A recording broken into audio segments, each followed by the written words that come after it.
Hello पाठ number 15 नक्शा अर्थ અને પ્રકારો। વિદ્યાર્થી મિત્રો, તમે જાણો છો કે ઘણા વિદેશી સહેલાણીઓ કે જે આપણા દેશમાં જુદા જુદા પ્રવાસન સ્થળોની મુલાકાત લે છે, તેઓ પ્રવાસન સ્થળોના ભૌગોલિક વિસ્તારથી અજાણ્યા હોવા છતાં પણ સ્વયં નિર્ધારિત સ્થળો સુધી ખૂબ જ સરળતાથી પહોંચી જાય છે। તેનું કારણ શું જાણો છો તમે? કારણ માત્ર એટલું જ છે કે તેઓની પાસે છે પ્રવાસન સ્થળનો નકશો।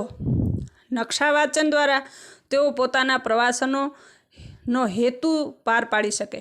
વર્તમાનમાં પ્રવાસ ઉપરાંત બીજા અનેક પ્રકારના હેતુ સિદ્ધ કરવા માટે પણ નકશો ખૂબ ઉપયોગી ઉપકરણ બની ગયા। ઉપકરણ એટલે સાધન।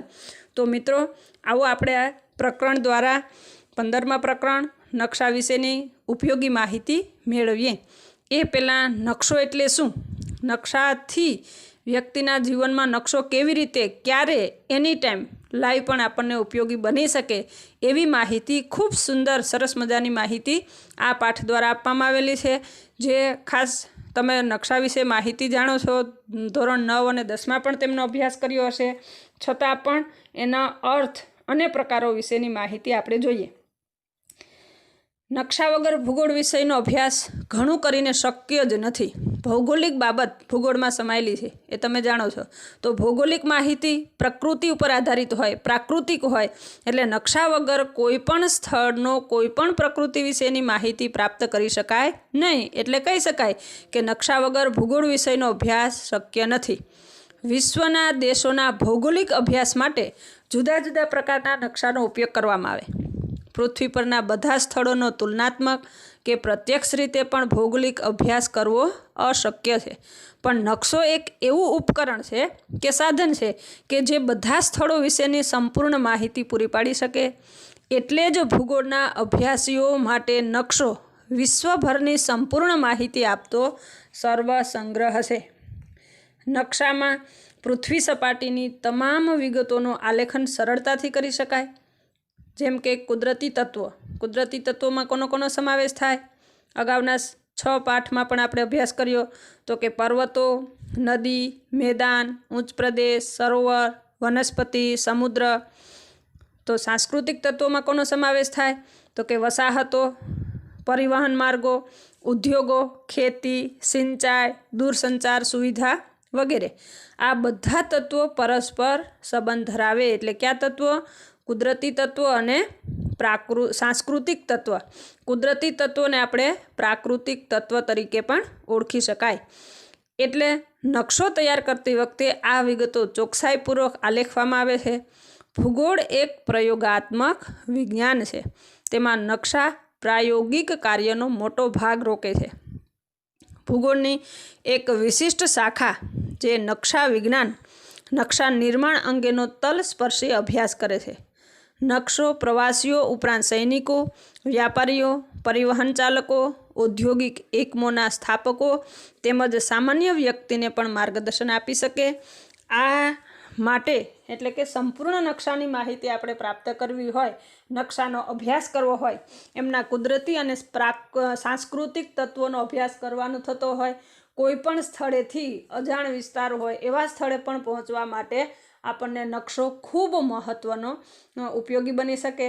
સામાન્ય રીતે આજે નકશાનો ઉપયોગ આપણે શેના દ્વારા કરી શકાય? તો કે મોબાઈલમાં મેપ, તમારી પાસે એપ હોય તો એના દ્વારા એક સ્થળેથી બીજા સ્થળે કેટલા કિલોમીટર હોય, કેટલો સમય લાગશે અને ક્યાં સુધી કેવી રીતે જઈ શકાય, આ સંપૂર્ણ માહિતી નકશા દ્વારા આપણે પ્રાપ્ત કરી શકાય। તો એના માટે સૌથી પહેલાં મહત્ત્વનું શું જાણવું જરૂરી? તો કે નકશાની ભાષા લિપિ। એટલે આ માટે નકશાની ભાષા લિપિ જાણવી ખૂબ જરૂરી છે। હવે ભાષા લિપિ જાણવી પહેલાં નકશાનો અર્થ જાણવો પણ એટલો જ ઉપયોગી છે। તો નકશાનો અર્થ શું થાય? તો કે નકશો શબ્દ અંગ્રેજી પર્યાય MAP છે, મેપ, જેને આપણે મેપ કહીએ, મૂળ લેટિન શબ્દ છે જેને મેપા મુંડી તરીકે ઓળખી શકાય। આ મેપા મુંડી ઉપરથી અપભ્રંશ થઈ અને શબ્દ મેપ બન્યો। તેનો અર્થ હાથમાં રાખી શકાય તેવો કાપડનો ટુકડો, એવો અર્થ થાય। મેપનો અર્થ શું થશે ગુજરાતીમાં કહીએ તો? હાથમાં રાખી શકાય તેવો કાપડનો ટુકડો। મિકોન નામના પાદરીએ મેપામુંડી શબ્દ પ્રયોગ પ્રચલિત કર્યો હતો. સામાન્ય અર્થમાં નકશો એટલે વક્રાકાર પૃથ્વી સપાટી અથવા તેનો કોઈ એક ભાગનું અવકાશમાંથી જોતા દેખાતું નાના માપથી કરેલું રૂઢ આલેખન છે. ભૂગોળમાં મોટાભાગે નકશા એ પૃથ્વી સપાટીની કોઈ ભૌગોલિક પ્રદેશના તૈયાર કરવામાં આવે છે. નકશો જે માપ કે કદનો હોય તેના કરતાં અનેક ગણો મોટો વિસ્તાર ધરાવતા પ્રદેશની માહિતીનો સમાવેશ થાય. નકશાની વ્યાખ્યા આ પ્રમાણે એના આધારે આપણે કહી શકાય. નકશા શબ્દનો અર્થ મેપ છે. મેપામુંડી શબ્દ અપભ્રંશ થઈને મેપ શબ્દ બન્યો, જેનો ગુજરાતી ફરીથી યાદ કરજો, હાથમાં રાખી શકાય તેવો કાપડનો ટુકડો છે, જેને ખાસ કરીને આ ભૌગોલિક નકશા તૈયાર કરવા માટે જે માપ કે કદ નક્કી કરવામાં આવતું હોય એને આધારે એ અનેક ગણો મોટો વિસ્તાર ધરાવતો પ્રદેશની માહિતીનો એમાં સમાવેશ થતો હોય, જેને કારણે એમ કહી શકાય કે નકશાની માહિતી આપવી હોય તો નકશાની વ્યાખ્યા કેવી રીતે આપી શકાય? તો કે નકશો એ પૃથ્વી અથવા તેના કોઈ એક ભાગનું ઉપરથી જોતાં દેખાતું નાના માપનું દોરેલું રૂઢ આલેખન છે. અથવા બીજી ભાષામાં કહીએ તો નકશો એટલે વક્રાકાર પૃથ્વીની સમગ્ર સપાટી ને કે તેના કોઈ એક ભાગનું ઉપરથી જોતાં દેખાતું વિશિષ્ટ પ્રમાણમાપ પ્રક્ષેપ પદ્ધતિને રૂઢ સંજ્ઞાઓ દ્વારા સપાટી પર તૈયાર કરેલું સાંકેતિક ચિત્ર. નકશો કેવો હોય? તો કે સપાટ કાગળ. નકશાને તૈયાર કરવા માટે સપાટ કાગળ અથવા કાપડ, પ્લાસ્ટિક, ફિલ્મ પટ્ટી કે પ્લાસ્ટર ઓફ પેરિસની ઉપર તૈયાર કરી શકાય. નકશો ક્યાં કરી શકાય? તો કે સપાટ કાગળ, કાપડ, પ્લાસ્ટિક, ફિલ્મ પટ્ટી કે પ્લાસ્ટર ઓફ પેરિસની ઉપર તૈયાર કરવામાં આવે છે. વિશિષ્ટ પ્રમાણમાં રૂઢ સંજ્ઞાઓ અને વિવિધ પ્રક્ષેપો નકશાની રચનાના મુખ્ય અંગો ગણી શકાય. તો નકશાના પ્રકારો, નકશાનો અર્થ, એની વ્યાખ્યા તૈયાર કરજો અને ત્યાર પછી નકશાના મુખ્ય પ્રકાર કેટલા? તો નકશાના મુખ્ય પ્રકાર આવશે પ્રમાણ માપના નકશા અને હેતુ આધારિત નકશા. હવે પ્રમાણ માપના નકશાને આધારે કેટલા પ્રકાર પડશે? તો કે નાના માપના નકશા અને મોટા માપના નકશા. હવે નાના માપના નકશાના પ્રકાર ફરી પાછા બે આવશે. નકશા પોથી, જેને આપણે એટલાસના નકશા તરીકે ઓળખી શકીએ, દિવાલે ટાંગવાના નકશા, અને મોટા માપના નકશાને એના 3 પ્રકાર છે: સ્થળ વર્ણન નકશા, જમીન માલિકીના નકશા અને સર્વેક્ષણના નકશા. અને ત્યાર પછી મહત્વનો બીજો પ્રકારમાં હેતુ આધારિત નકશાના પ્રકાર 2 છે. યાદ રાખજો, નકશાના મુખ્ય 2 પ્રકાર છે. એમાં પ્રમાણ માપને આધારે નકશાના 2 પ્રકાર, એમ હેતુ આધારિત નકશાના પણ 2 પ્રકાર છે: પ્રાકૃતિક નકશા અને સાંસ્કૃતિક નકશા. હવે પ્રાકૃતિક એટલે કે કુદરત દ્વારા નિર્મિત અને સાંસ્કૃતિક એટલે કે માનવ સર્જિત નકશા. હવે પ્રાકૃતિક નકશા એટલે કયા પ્રકારના હોઈ શકે? ઉદાહરણ તરીકે ભૂપૃષ્ઠ નકશા, ભૂસ્તરીય નકશા, હવામાન અને આબોહવાના નકશા, જમીનના નકશા, કુદરતી સંપત્તિના નકશા, કુદરતી વનસ્પતિના નકશા, વન્ય સંપત્તિ, વન્ય પ્રાણી સંપત્તિના નકશા, જળ ક્ષેત્રીય નકશા. આવા અનેક પ્રકારના નકશાનો સમાવેશ પ્રાકૃતિક નકશામાં જોવા મળશે, જે હેતુ આધારિત નકશામાં સમાવેશ થાય. ત્યાર પછી એનો જ બીજો પ્રકાર એટલે સાંસ્કૃતિક નકશા. તો એમાં પ્રકાર પડે, દાખલા તરીકે કૃષિ વિષયક નકશા, ઔદ્યોગિક નકશા, પરિવહનના નકશા, વસ્તી વિષયક નકશા, લશ્કરી પ્રયોજનના નકશા, વસાહતના નકશા, રાજકીય નકશા, અવકાશી નકશા અથવા અન્ય. આમ નકશાના પ્રકાર મુખ્ય 2, એના આધારે બંનેના 2 પ્રકાર અને એના પણ પેટા પ્રકાર 2, નાના માપના 2 અને મોટા માપના 3, એમ અલગ પ્રકારે નકશાનું આપણે પ્રકાર અથવા વિભાજન કરી શકાય. એના સૌથી મહત્ત્વના પહેલો પ્રકાર પ્રમાણ માપના આધારેનો પહેલો પ્રકાર છે નાના માપના નકશા. એનો પહેલો પ્રકાર છે નકશા પોથી, એટલાસ નકશા.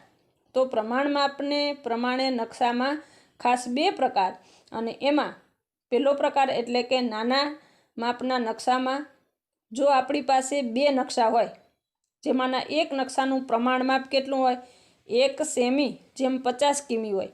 બીજા નકશાનું પ્રમાણ માપ કેટલું હોય તો કે 1 સેમી જેમ 100 કિમી હોય. આ બંને નકશાઓના પ્રમાણ માપની સરખામણી જ્યારે કરવાની થતી હોય ત્યારે જે નકશાના પ્રમાણ માપનો છેદનો અંક એટલે કે જમીન પરનું અંતર દર્શાવતો અંક નાનો હોય તો તે મોટા માપનો નકશો કહી શકાય. જેમાં આ એક અંક મોટો હોય તે નાના માપનો નકશો કહી શકાય. આ એની પદ્ધતિ થઈ. નકશાને જોઈ શકાય. સ્વાભાવિક છે કે નકશો આપણે નકશો જોઈએ છે તો એ નકશા એક પૃષ્ઠ એક કાગળ ઉપર દોરેલો હોય. દાખલા તરીકે ભારતનો વસ્તીનો નકશો, તો ભારતની વસ્તીના નકશામાં ભારતના દરેક રાજ્યો દર્શાવેલા હોય. તો એ રાજ્યો સાથે જે અંતર હોય, પ્રમાણ માપ જેને કહીએ છીએ, એ પ્રમાણ માપનું માપ એક હોય. એના આધારે નાના માપનો નકશો એ મોટા માપનો નકશો કહી શકાય. અને એમાં અંક મોટો હોય તો નાના માપનો નકશો કહી શકાય. જે આપણને ખ્યાલ છે એનો અભ્યાસ નકશા દ્વારા આપણે પ્રાપ્ત કરી શકાય.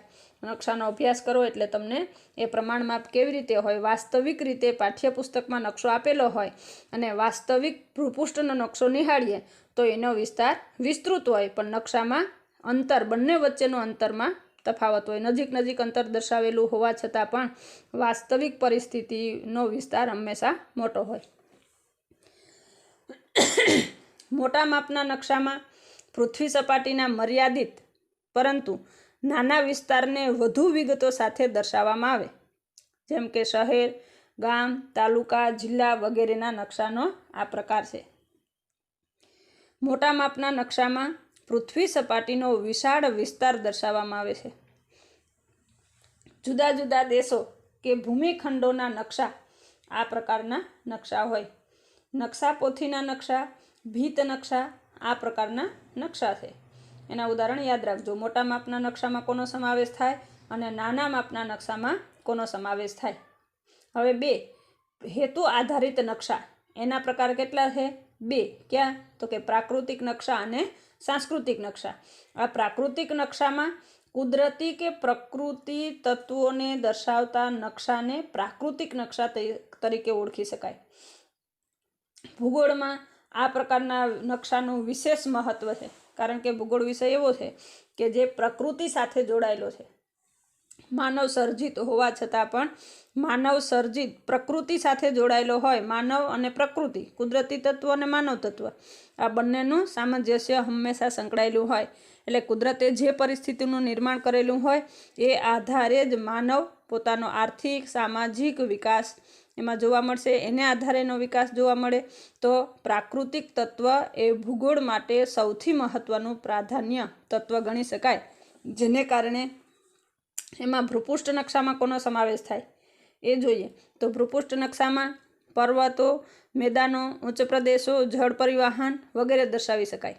જ્યારે હવામાન નકશામાં હવામાનના તત્વો, તાપમાન, પવન, વાતાવરણનું દબાણ, આર્દ્રતા વગેરેની દૈનિક સ્થિતિ દર્શાવી શકાય.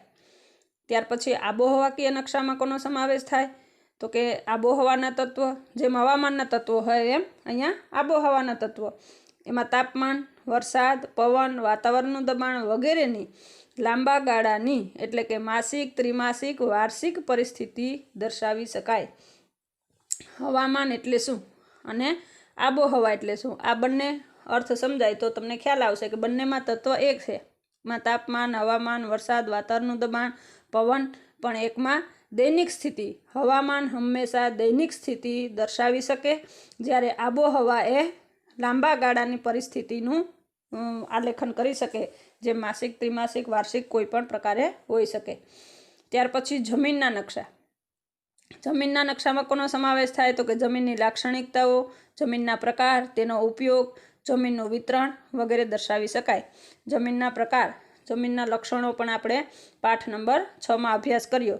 એના કેટલા લક્ષણો અને એ લક્ષણો આધારે A સ્તર, B સ્તર, C સ્તર અને D સ્તર આ જમીનના પ્રકારોમાં કયા પ્રકારની જમીન ફળદ્રુપ, કયા પ્રકારની જમીન બિન ફળદ્રુપ, ખડ તડકોવાળી D પ્રકારની જમીન કેવી રીતે ઉપયોગી થઈ શકે, અને એના આધારે આપણે સંપૂર્ણ માહિતી પ્રાપ્ત કરી શકાય જમીન નકશાને આધારે.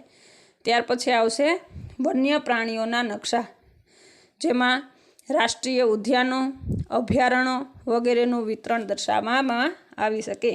રાષ્ટ્રીય ઉદ્યાનો કેટલા, ક્યાં અને કયા વિસ્તારમાં આ સંપૂર્ણ માહિતી જોતી હોય તો આપણે વન્ય પ્રાણીઓના નકશાનો અભ્યાસ કરવો પડે.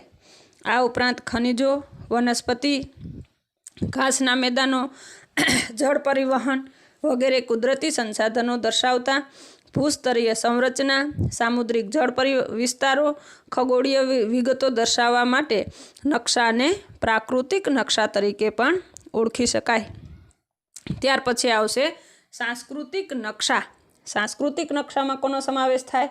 જે પ્રકૃતિ આધારિત સાંસ્કૃતિક વિકાસ થાય એમ આપણે બોલીએ તો સાંસ્કૃતિક નકશામાં કૃષિ વિષયક, પ્રકૃતિ ભૂપૃષ્ઠ સારું હોય, વાતાવરણ હવામાન સારું હોય તો એ આધારે માનવ પોતાની કૃષિ વિષયક કોઈ પણ બાબતનો વિકાસ કરી શકે. તો એ સંપૂર્ણ કયા ક્ષેત્રમાં કેવી કૃષિ હોય, કયા ક્ષેત્રમાં ઔદ્યોગિક વિકાસ છે, પરિવહન કેવી સડક માર્ગ, એ પરિવહનનો પાઠ પણ 12મા ધોરણમાં આવશે. જેના આધારે એ માર્ગો વિશેની માહિતી પણ આપણે પ્રાપ્ત કરી શકાય. તો સાંસ્કૃતિક નકશામાં એ માનવ સર્જિત વિગતોનું આલેખન કરવામાં આવે. ખાસ કરીને માનવીની વિવિધ આર્થિક પ્રવૃત્તિઓનો પણ નિર્દેશ આ પ્રકારના નકશામાં થઈ શકે. આ સાંસ્કૃતિક નકશામાં ખાસ કરીને માનવીની વિવિધ આર્થિક પ્રવૃત્તિઓનો નિર્દેશ કરવામાં આવે. તેમાં ખેતી, પરિવહન માર્ગો, ઔદ્યોગિક કેન્દ્રો, શહેરો, બંદરો, દેશના રાજકીય વિભાગો, રાજ્યોની રાજધાની, ગામડાઓ, વસાહતો વગેરેનો વિગતો પણ દર્શાવી શકાય. માનવ સર્જિત તત્વોના આધારે આ પ્રકારના સાંસ્કૃતિક નકશા, ખેતી વિષયક નકશા, ઔદ્યોગિક નકશા, વસ્તી વિષયક નકશા વગેરે પણ તૈયાર કરી શકાય. ખાસ કરીને વર્તમાન કૃત્રિમ ઉપગ્રહો દ્વારા જે વિગતોને કોમ્પ્યુટરની અદ્યતન તકનીકની સહાય વડે વધુ ચોકસાઈ ધરાવતા સેટેલાઇટ નકશા પણ તૈયાર થવામાં મદદરૂપ થઈ શકે. હવે અહીંયા આપણે સાંસ્કૃતિક નકશા અને પ્રાકૃતિક નકશાની માહિતી જોઈ. એના પછી જોઈએ નકશાના અંગો. નકશા વાંચન તેમજ તેના અર્થઘટન માટે નકશાના અંગો વિશે ખ્યાલ જરૂરી છે. નકશા વાંચનમાં નકશાના અંગો વિશે જેટલી જાણકારી વધારે એટલું નકશાનું વાંચન અને અર્થઘટન સચોટ અને અર્થપૂર્ણ બને છે. નકશાના મુખ્ય 3 પ્રકારો છે, અંગો છે, જેમાં પ્રમાણમાપ, પ્રક્ષેપ અને રૂઢ સંજ્ઞાઓ. પ્રમાણમાપના નકશા એટલે શું? તો કે જે નકશામાં દર્શાવેલા પ્રદેશો ચોક્કસ પ્રમાણમાપથી દોરેલા હોય. પ્રમાણમાપ નક્કી કરતી વખતે જમીન પરના 2 બિંદુઓ અને નકશા ઉપર દર્શાવેલા તે જ 2 બિંદુઓ વચ્ચેના અંતરનો પ્રમાણ સંબંધ નક્કી કરવો જરૂરી છે. આ રીતે નકશામાં દર્શાવેલા પ્રદેશના કોઈ પણ 2 ચોક્કસ બિંદુઓ વચ્ચેના આંકુચિક અંતર અને જમીન પરના તે પ્રદેશના એ જ 2 બિંદુઓ કે સ્થળો વચ્ચેના વાસ્તવિક અંતર વચ્ચેના ગુણોત્તરને નકશાનું પ્રમાણમાપ કહી શકાય. આ નકશાનું પ્રમાણમાપ અને એને દર્શાવતી પદ્ધતિઓ પણ 3 છે. એમાં સૌથી પહેલી પદ્ધતિ એટલે કઈ? તો કે વિધાન પદ્ધતિ. આ વિધાન પદ્ધતિ કેવી?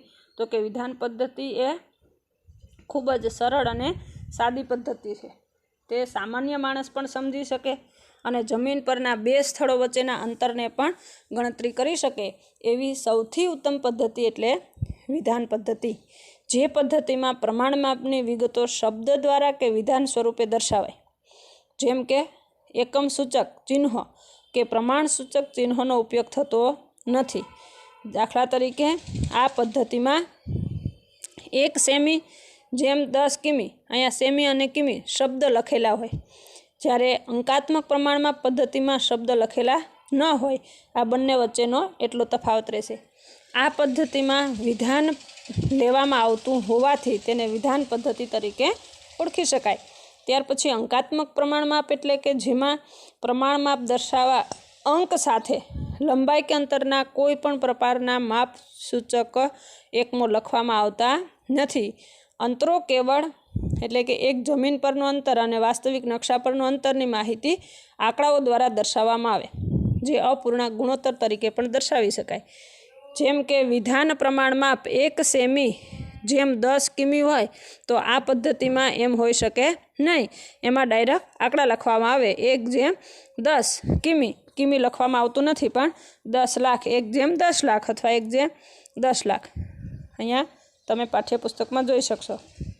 અહીં ડાબી તરફ અથવા અંશમાં ઉપર દર્શાવેલો અંક નકશા ઉપર અને છેદમાં નીચે દર્શાવેલો અંક પૃથ્વી સપાટીના વાસ્તવિક અંતરનો નિર્દેશ કરે છે. આ પદ્ધતિને કેવી પદ્ધતિ કહી શકાય? પ્રાતિનિધિક અપૂર્ણાંક પદ્ધતિ. જે પદ્ધતિમાં પ્રમાણમાપ સ્પષ્ટ રીતે ગુણોત્તર રૂપે દર્શાવ્યું હોય, આંકડાઓની પાછળ સેમી કે કિમી લખવામાં આવતું નથી. તેથી કોઈ પણ દેશમાં આ પદ્ધતિ માપ એક ગણતરી કરવા માટે ઉપયોગી હોય. ત્યાર પછી જોઈએ તો રૈખિક માપ પદ્ધતિ. આ પદ્ધતિમાં નકશા સાથે માપપટ્ટી કે રેખા દોરેલી હોય. કોઈ પણ બે સ્થળો વચ્ચેનું અંતર માપવા માટે આ માપપટ્ટી વપરાય. તેવી જ રીતે નકશા પૂરતી આપેલી માપપટ્ટી વપરાતી હોવાથી આ પદ્ધતિને રૈખિક માપપટ્ટી તરીકે ઓળખી શકાય. આ પદ્ધતિ એટલી સરળ હોવા છતાં પણ અટપટી છે, તેથી તેનો ઉપયોગ ઓછો થાય. જે વિધાન પદ્ધતિ અને પ્રાતિનિધિક અપૂર્ણાંક પદ્ધતિનો ઉપયોગ થાય એટલો ઉપયોગ રૈખિક માપપટ્ટીનો થતો નથી. અટપટી છે, જેમાં ઇંચ, સેમી દર્શાવેલા હોય, જ્યારે આ માપપટ્ટી પર મીટર, ફ્લાગ કે માઇલ જેવા જમીન ઉપરના અંતર સૂચક એકમો લખેલા હોય. આ પદ્ધતિમાં જમીન પરના અંતર સીધા માપી શકાય કે વાંચી શકાય તેવી માપપટ્ટી નકશાના કોઈ એક ભાગમાં દર્શાવવામાં આવે. આ રીતે આલેખન કરીને દર્શાવતા પ્રમાણમાપને આલેખાત્મક પ્રમાણમાપ તરીકે ઓળખી શકાય. જેને આપણે માપપટ્ટી દર્શાવતા રેખાનો પણ ઉપયોગ થતો હોય, જેને એને રૈખિક માપપટ્ટી તરીકે પણ ઓળખી શકાય. કોઈ પણ નકશાના નીચેના સામાન્ય રીતે કોઈ ભાગમાં જરૂરિયાત મુજબની અને યોગ્ય લંબાઈની માપપટ્ટી દોરવામાં આવતી હોય. નાના કદના નકશામાં માત્ર 1 સેમી કે 1 ઇંચ લંબાઈની રેખા દ્વારા પણ પ્રમાણમાપ દર્શાવવામાં આવતું હોય. આ માપપટ્ટીથી શૂન્યથી લઈ જમણી તરફ પ્રમાણમાપના મુખ્ય વિભાગો, જેમ કે કિમી હોય કે માઇલ હોય કે અન્ય દર્શાવવામાં આવતું હોય. ડાબી બાજુ મુખ્ય વિભાગના જરૂરી ઉપવિભાગો પાડવામાં આવતા હોય, જે મીટર કે ફ્લાગ વગેરે નાના એકમમાં દર્શાવી શકાય. એના માટે તમે આકૃતિથી પણ વધુ સ્પષ્ટ થશે કે 1 ઇંચ જેમ 1 માઇલ એટલે શું, ફ્લાગ ઇંચ કેવી રીતે અહીંયા રૈખિક માપપટ્ટી દ્વારા દર્શાવી શકાય. અને એ દર્શાવેલી માહિતી આધારે આપણે એ અંતર વિશેની સંપૂર્ણ માહિતી પ્રાપ્ત કરી શકાય. ત્યાર પછી નકશાના અંગોના બીજો મહત્ત્વનો અંગ એ પ્રક્ષેપ અંગ છે. એ પ્રક્ષેપ એટલે શું, પ્રક્ષેપ પદ્ધતિ કોને કહી શકાય, અને એ પ્રક્ષેપ પદ્ધતિ પણ ખૂબ મહત્ત્વની છે. એવું પૂછી શકે પ્રક્ષેપ વિશે ટૂંક નોંધ લખો. તો પૃથ્વીની ગોળાકાર સપાટીને સપાટ માધ્યમ પર ઉતારતા તેના ક્ષેત્રફળ, સ્થાન, અંતર, સાપેક્ષ દિશા, આકાર કે કદમાં કોઈ ખાસ ફેરફાર થતો ન હોય તેવા નકશામાં પ્રક્ષેપનો ઉપયોગ કરવામાં આવે. પ્રક્ષેપ એટલે પૃથ્વીની ગોળાકાર કે વક્રાકાર સપાટીને કાગળ પર ઉતારવાનો પ્રયત્ન. નકશામાં પ્રક્ષેપ કોઈ માધ્યમ પર ભૌમિતિક પદ્ધતિથી આકારાય. ત્રિમિતિ ધરાવતા પૃથ્વી સપાટી પરના વક્રાકાર અક્ષાંશૃતો કે રેખાંશૃતોની જાણ ત્રિમિતિ ધરાવતા સપાટ કાગળ પર ઉતારવા માટે જે પદ્ધતિ વપરાય, જેને આપણે નકશાની રૈખિક માપપટ્ટી તરીકે ઓળખી શકાય. તો અહીંયા રૈખિક માપપટ્ટીની માહિતી, એને જરૂરી પ્રક્ષેપની ક્રિયા એટલે શું, પ્રક્ષેપ ક્રિયા એટલે પ્રક્ષેપણ ક્રિયા. પ્રક્ષેપણ ક્રિયા માટે પણ 3 પદ્ધતિ અથવા 3 વસ્તુઓની આવશ્યકતા હોય. કઈ કઈ? તો કે તારનો બનેલો પૃથ્વીનો ગોળો, જેના પર પ્રક્ષેપણ કરવાની ક્રિયા છે, તે સપાટ પૃષ્ઠભાગ. ત્યાર પછી 3 પ્રકાશ પ્રક્ષેપક એટલે કે પ્રકાશ આપનારું વસ્તુ. આ ત્રણેય બાબતોના સંયોજનમાંથી રચાયેલા પ્રક્ષેપ અને જરૂરિયાત મુજબ પ્રક્ષેપમાં જળવાયેલા વિશિષ્ટ ગુણધર્મને આધારે આપણે પ્રક્ષેપના અનેક પ્રકારો પાડી શકાય. એ પ્રકારો વિશે આપણે અહીંયા વિગતે માહિતીની જરૂરિયાત નથી. માત્ર એટલું યાદ રાખજો, પ્રક્ષેપ પદ્ધતિ એટલે શું, પ્રક્ષેપ માટે જરૂરી 3 વસ્તુઓ જણાવો, અથવા પ્રક્ષેપની વિશે ટૂંક નોંધ લખો. ત્યાર પછી રૂઢ સંજ્ઞાઓ. રૂઢ સંજ્ઞાઓ અનેક પ્રકારની બાબતો સાંસ્કૃતિક હોય કે પ્રાકૃતિક દર્શાવવા માટે થાય. આ બાબતોને સરળતાથી દર્શાવવા માટે કેટલીક રૂઢ સંજ્ઞાઓ કે સાંકેતિક ચિહ્નોની મદદ લેવામાં આવે, જેને કારણે એના કદ, આકાર, ની યથાવત સ્વરૂપે નકશામાં દર્શાવવું શક્ય નથી. વધારે પડતા માહિતી દર્શાવી ન શકાય, જેને કારણે કોઈ વાક્ય વિશ્લેષણ નકશામાં આપી ન શકાય. નકશામાં રૂઢ સંજ્ઞાઓ અને સાંકેતિક ચિહ્નો દ્વારા પણ આપણે વિશિષ્ટ અર્થ, એનું અંતર, એનો આકાર, કદ, વિશિષ્ટ ભૌમિતિક માહિતી કે સાંસ્કૃતિક કે પ્રાકૃતિક માહિતીને પણ આપણે જાણી શકાય. દાખલા તરીકે ભૂપૃષ્ઠ હોય, ભૂમિ સ્વરૂપો હોય, જલ પરિવાહ હોય, કુદરતી વનસ્પતિ, આબોહવા, જમીનના પ્રકાર વગેરે બાબતો રૂઢ સંજ્ઞાઓ દ્વારા જાણી શકાય. સાંસ્કૃતિક બાબતોમાં માનવ વસાહતો હોય, પરિવહન માર્ગો, કૃષિ, સિંચાઈની સુવિધાઓ વગેરે બાબતો દર્શાવવા માટે વિવિધ રંગો તેમજ સાંકેતિક ચિહ્નોનો ઉપયોગ થાય. ભારતમાં ભૂમિમાપન નકશામાં ભૂપૃષ્ઠ દર્શાવવા માટે પણ સમોચ્ચ રેખાઓ હોય, રંગ સ્તર પદ્ધતિ તેમજ ઢાળ દર્શક રેખા પદ્ધતિનો પણ ઉપયોગ કરી શકાય.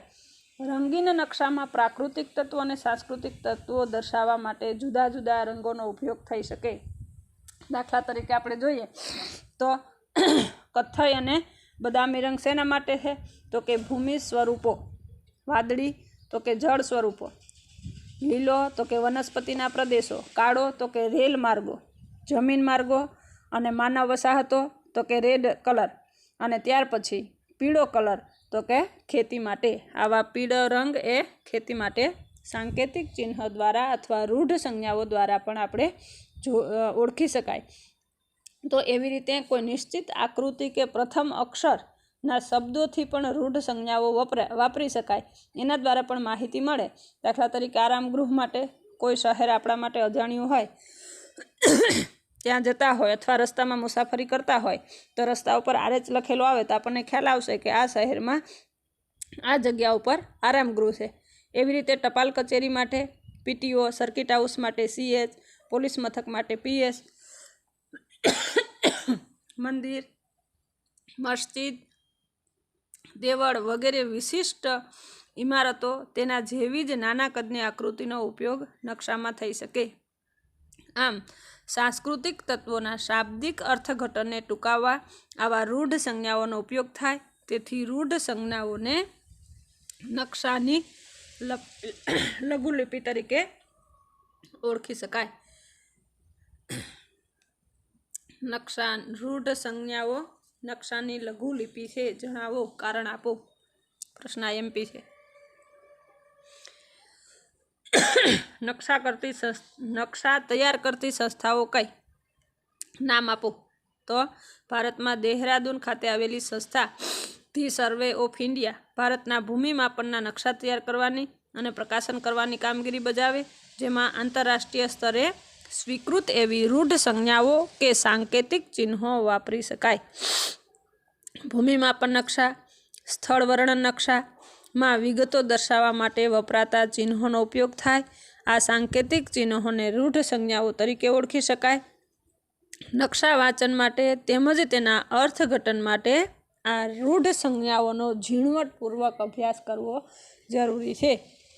એના માટે નકશા લિપિનું વાંચન, નકશા લિપિનું જ્ઞાન એટલું જ જરૂરી છે. તો હવે આપણે છેલ્લો પોઈન્ટ જોઈએ, નકશાનું મહત્ત્વ. અત્યાર સુધી આપણે જોયું નકશાની ઉપયોગિતા, કયા કયા તત્વો આધારિત નકશાની ઉપયોગિતા, તો કે પ્રાકૃતિક અને સાંસ્કૃતિક આધારિત નકશાની ઉપયોગિતા. એના પછી નકશાનો અર્થ, એના પ્રકાર, એના મુખ્ય પ્રકાર 2, પ્રમાણ માપના આધારે, હેતુ આધારિત આધારે, એના પણ ફરી પાછા 2, 3 પ્રકાર, અને એના આધારે નકશાના અંગો અને એ અંગોમાં પ્રમાણ માપની પદ્ધતિઓ 3. એમાં મહત્ત્વની પદ્ધતિ એટલે પ્રમાણ વિધાન પદ્ધતિ, સાદી અને સરળ પદ્ધતિ. અને ત્યાર પછી નકશાના અંગોમાં 2 ક્રમ, પ્રક્ષેપ અને ત્યાર પછી રૂઢ સંજ્ઞાઓ. આ સંપૂર્ણ માહિતી જાણ્યા પછી હવે આપણે જોઈએ કે નકશાનું મહત્ત્વ શું. કોઈના કોઈ ક્ષેત્રમાં કોઈ પણ સાંસ્કૃતિક કે પ્રાકૃતિક તત્વોને જાણવા માટે નકશાનું અતિ મહત્ત્વનો ઉપયોગ રહ્યો છે. કારણ કે પ્રાચીન કાળથી લઈને આજ સુધી નકશા માનવ જીવન માટે અભિન્ન રહ્યું છે. ભૂગોળના અભ્યાસ માટે નકશો એટલું જ મહત્ત્વનું સાધન છે. પછી ઇતિહાસ હોય, રાજ્યશાસ્ત્ર હોય, અર્થશાસ્ત્ર, વનસ્પતિ, પ્રાણીશાસ્ત્ર, ઇજનેરી, મિલિટરી વિજ્ઞાન વગેરે અનેક વિજ્ઞાનો કે શાસ્ત્રોના અધ્યાપન કાર્યમાં નકશા અતિ ઉપયોગી સાબિત થયું છે. આ વિષયોની લગતી માહિતીનું પ્રાદેશિક વિતરણ તેમજ વિશ્વના સંદર્ભમાં અર્થઘટન કરવા માટે નકશા એટલા જ ઉપયોગી છે. નકશાનો સામાન્ય અને સાર્વત્રિક ઉપયોગ સ્થળ કે પ્રદેશનું ભૌગોલિક સ્થાન જાણવા માટે છે.